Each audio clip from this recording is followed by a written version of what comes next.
In the dynamic world of warehousing logistics, cross-docking is emerging as a revolutionary strategy.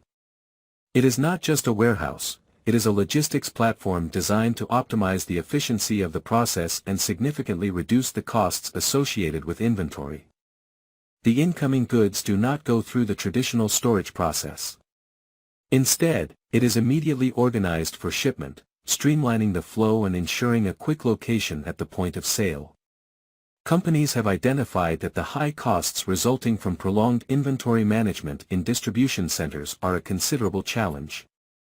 The implementation of cross-docking completes the distribution by reducing the costs associated with this process. This system implies that the goods, instead of going directly to storage, are immediately prepared for shipment. This approach accelerates logistics flows, ensuring a quick location of the product at the point of sale. The process involves the collection of goods from different suppliers, consolidating them into a single point for distribution.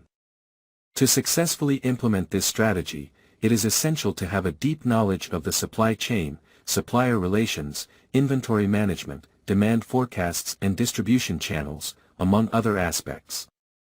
Cross-docking becomes the engine that drives speed and efficiency in the supply chain. It avoids storage costs and ensures that products reach the display shelves on time, generating value at the point of sale.